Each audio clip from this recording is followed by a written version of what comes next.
The Integrated Theatre Commands envisages a unified command of the three services under a single commander for particular geographical areas. On theatre commands, the CDS has said that all Army, Navy and IAF together through integrated processes and structures will bolster the country's war-fighting capacity.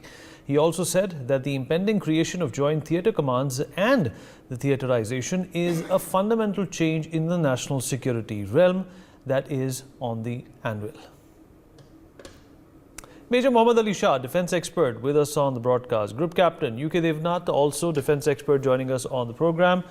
Ali, appreciate you joining us. Well, the theaterization is a process which has been kick-started. It was thought of in the late 90s and the early 2000s, but due to lack of political will has been pending. But now we see that this kind of a change is not only going to secure Indian borders, but it's also going to push our defence and particularly our offence in a one singular direction.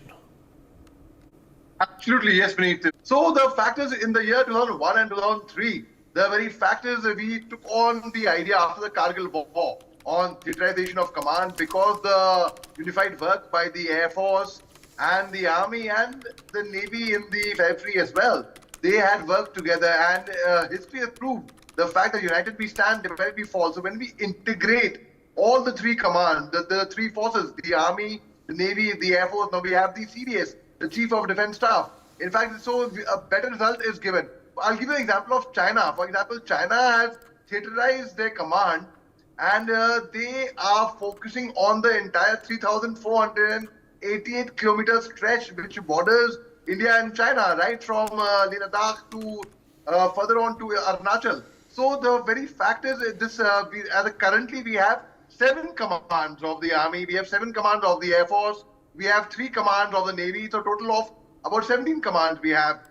Now when we integrate them and we have somebody of the rank of a Lieutenant General or Air Marshal or Vice Admiral, basically again somebody of the same seniority as the service chief, a 4-star general, and they would be there a proposal again to extend the age from the existing 60 years of age to 61 years of age.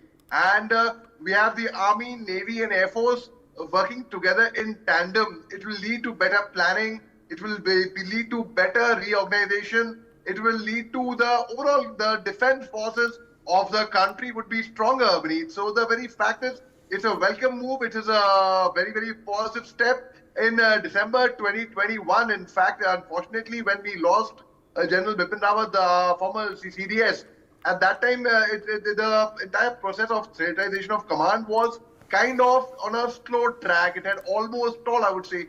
But now, once again, it has picked up. So it is a very, very welcome step.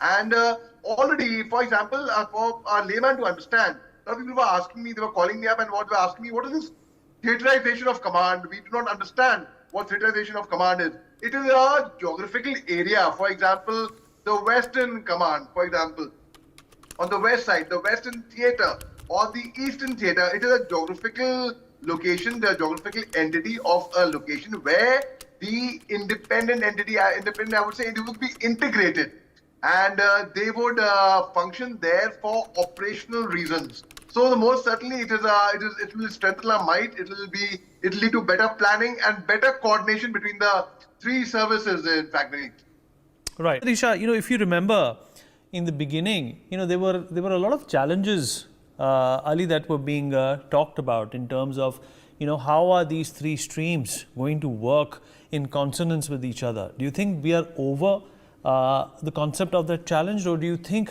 that, since we've been working autonomously, it will take some time?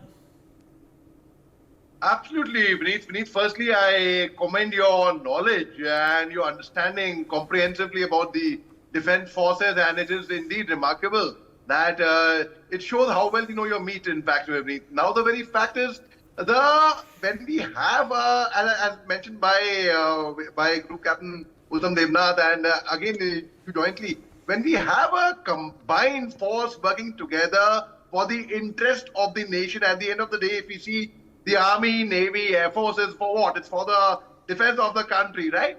And even the 71 war is a proof where the Air Force and the Army work together in tandem. That's how we achieve the victory. In fact, in 1971, then at Battle of Longewala, the longest night over there, when the Air Force Hunter aircraft led by that now Air Marshal retired Bawa, when he led the operation, and my father was in the trenches over there that time, incidentally, he also fought that war.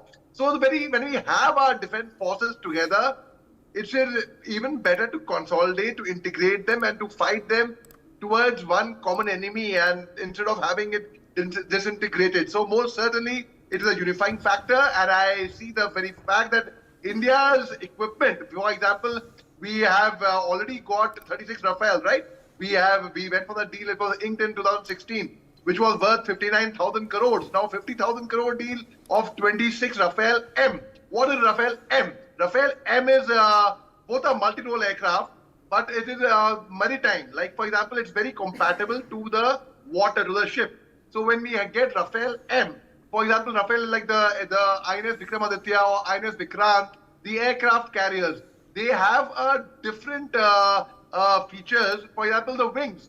The wings are more flexible as compared to Rafale. Rafale is not a fixed wings always, but here the wings can be adjusted. Thereafter, for the landing, the nose is different, the body is different, the tail body is different. So, for example, now obviously the load, because the Rafale M will also carry the anti-ship missiles with them. So the load of the Rafale M now would be different. Now when we have them all working together in tandem, it only goes to our advantage. Makes sense. Good points there, Ali. Appreciate you joining us.